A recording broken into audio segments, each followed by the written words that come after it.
गरीब की बारिश। शहर की कच्ची बस्ती में एक गरीब मजदूर कालू रहा करता था।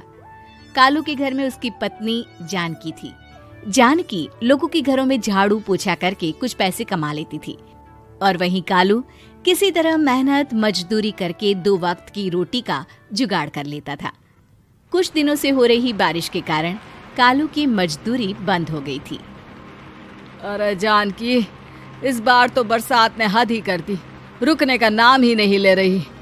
कुछ समझ में नहीं आ रहा, अगर इसी तरह काम पर नहीं गया तो 2 वक्त की रोटी का जुगाड़ कैसे होगा। अरे तुम चिंता क्यों करते हो, बारिश का क्या है, 1 आध दिन में रुक जाएगी और उसके बाद में फिर से काम शुरू हो जाएगा। अरे 3 दिन तो हो गए, बरसात तो रुक ही नहीं रही है और आगे भी रुकने के कोई आसार नहीं दिख रहे। तो क्या हुआ, तुम्हारा काम बंद हुआ है ना? मैं तो अभी भी लोगों के घर झाड़ू पोछा करने जाती ही हूँ। मेरे पगार से कुछ दिन तो निकल ही जाएंगे। अरे घर का खर्चा तो हम किसी तरह चला लेंगे जानकी, लेकिन ये जो छत टपक रही है इसका क्या करेंगे? ये बात तो आपकी सही है। हमारी झोपड़ी अब काफी पुरानी हो चुकी है और इसके छप्पर में भी कई सारे छेद हो गए हैं। रात भर पानी टपकता रहता है। अरे मैं भी इसी बात से बहुत परेशान रहता हूँ। कहीं किसी दिन ज्यादा बारिश आ गई तो हमारी झोपड़ी टूटकर बिखर ना जाए। राम राम राम, ऐसी अशुभ बातें क्यों करते हो? अरे ऐसा कुछ नहीं होने वाला। ये झोपड़ी ही तो हमारा सब कुछ है। अगर यही नहीं रही तो हम जाएंगे कहाँ? ठीक है जानकी, जब तुम्हारी पगार मिल जाएगी तो कुछ पैसे बचाकर झोपड़ी के छप्पर की मरम्मत करवा लेंगे। शायद हमारी परेशानी कुछ कम हो जाए। ठीक है जी, अब ना ज्यादा परेशान मत हो। ये लो, खाना खा लो और सो जाओ, सुबह मुझे भी जल्दी काम पर जाना है। जानकी और कालू अपनी झोपड़ी में सो गए। रात को अचानक से बहुत तेज बारिश शुरू हो गई। धीरे धीरे बारिश का पानी कालू की बस्ती में भरने लगा। पानी भरते भरते झोपड़ी के बाहर तक पहुंच गया था। सुबह के वक्त जब कालू और जानकी सोकर उठे, हे भगवान, ये क्या हो गया? बारिश का पानी तो हमारे घरों तक पहुंच चुका है। अब मैं काम पर कैसे जाऊंगी? रहने दो जानकी, तुम आज काम पर मत जाओ। ऐसे पानी से निकल कर जाओगी और बीमार पड़ गई तो लेने के देने पड़ जाएंगे। लेकिन अगर नहीं गई तो मालकिन लोग नाराज हो जाएंगे। आप जानते हैं ना, बड़ी मुश्किल से 1 दिन की छुट्टी भी नहीं देती है। अरे लेकिन जानकी, झोपड़ी के बाहर तो पूरी बस्ती में पानी भरा है, तुम जाओगी कैसे? जानकी जैसे तैसे करके काम पर चली जाती है, लेकिन अगले दिन फिर से बहुत ज्यादा बारिश होती है और बस्ती में ज्यादा पानी भर जाता है। आज तो मैं तुम्हें किसी भी तरह काम पर नहीं जाने दूंगा। अरे अगर तुम्हें कुछ हो गया तो क्या होगा? ठीक है, तुम ठीक ही कहते हो, आज नहीं जाती। अगर मालकिन नाराज हो गई तो मना लूंगी किसी तरह। अरे मनाने वाली क्या बात है? जब तुम बताओगी कि हमारी झोपड़ी में पानी भर गया है तो वो खुद ही समझ जाएंगे ना। अगले 2 दिन तक तेज बारिश होने की वजह से जानकी, कालू और आसपास की बस्ती में रहने वाले सभी लोगों के घरों में पानी भर जाता है, जिसकी वजह से जानकी काम पर नहीं जा पाती। और 3 दिन के बाद जैसे ही जानकी काम पर पहुंचती है, कहाँ थी तुम? पिछले 3 दिनों से काम पर क्यों नहीं आई? मैम साहब, क्या बताऊं, इतनी ज्यादा बारिश हो रही थी, हमारी पूरी बस्ती में पानी भर गया है और उससे भी ज्यादा तो मेरी झोपड़ी के अंदर पानी भर गया। आप ही बताइए कैसे आती मैं? इसका मतलब ये हुआ कि बारिश होगी तो तुम काम पर नहीं आओगी? ना ना, मेरे कहने का ये मतलब नहीं था मैम साहब।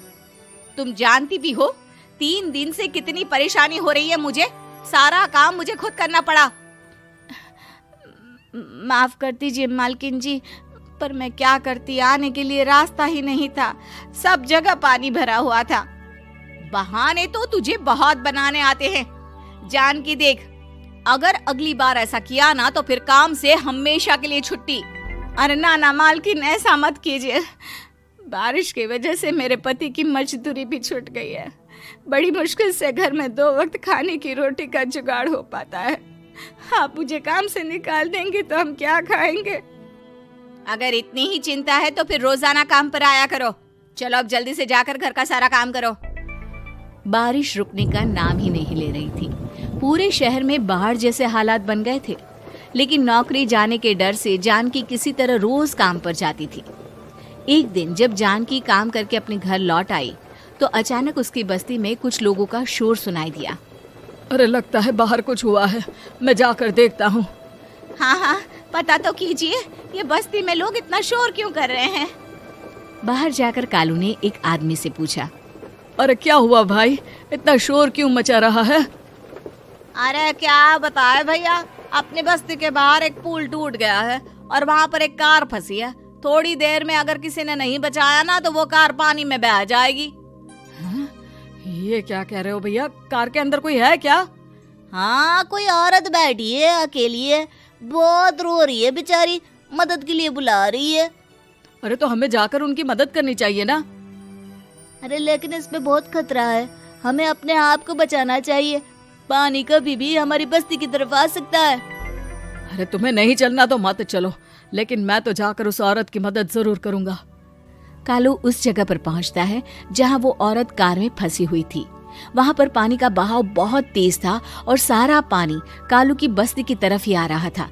कालू ने एक बड़ी सी रस्सी को पेड़ से बांध दिया और दूसरे सिरे को कार की तरफ फेंक दिया और उस औरत को रस्सी के सहारे बाहर आने के लिए कहा।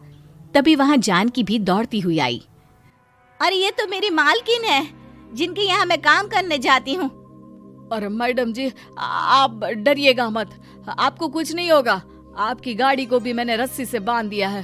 थोड़ी देर में पानी का बहाव कम हो जाएगा, फिर हम आपकी कार को भी बाहर निकाल लेंगे। क्या तुम जानकी के पति हो? हाँ हाँ, जानकी मेरी ही पत्नी है, आपके यहाँ काम करती है ना। लेकिन मेम साहब, आप यहाँ पानी में कैसे फंस गई? अब क्या बताऊं, मैं अपनी सहेलियों के साथ पिकनिक पर गई थी, वहीं से लौट रही थी। अचानक पानी का बहाव तेज हो गया और मेरी गाड़ी फंस गई। अरे कोई बात नहीं मालकिन, अब ना आप बिल्कुल सुरक्षित हैं। मैं तो बहुत बुरी तरह डर गई थी, कब से मदद के लिए चिल्ला रही थी, लेकिन कोई मेरी मदद के लिए नहीं आया। भला हो तुम्हारा पति का जिसने मेरी जान बचा ली। लेकिन जानकी, मैंने तुम्हारे साथ बहुत गलत व्यवहार किया। इतने खराब मौसम और बाढ़ में भी तुम्हें काम पर आने के लिए कहा, नौकरी से निकालने की धमकी भी दी, और तुमने मेरी जान बचाई। मुझे माफ कर दो। अरे कोई बात नहीं मालकिन, आपकी जान बचाना तो हमारा धर्म था। देखो जानकी, तुम्हारी झोपड़ी में जो भी नुकसान हुआ है उसके लिए मैं तुम्हें पैसे दूंगी। आज तुम्हारे पति ने मेरी जान बचाई है और आज के बाद मैं तुम्हें कभी भी नौकरी से निकालने की धमकी नहीं दूंगी। आज मैं तुम्हारी परेशानी को अच्छी तरह समझ चुकी हूँ। हम जैसे पैसे वाले लोगों के लिए अपने घर में बैठकर बारिश का मजा लेना बहुत आसान है, लेकिन तुम गरीब लोगों के लिए बाढ़ और बारिश काफी परेशानी खड़ी कर देते हैं। ये बात मुझे आज अच्छी तरह समझ आ गई है। आपका बहुत बहुत धन्यवाद मालकिन।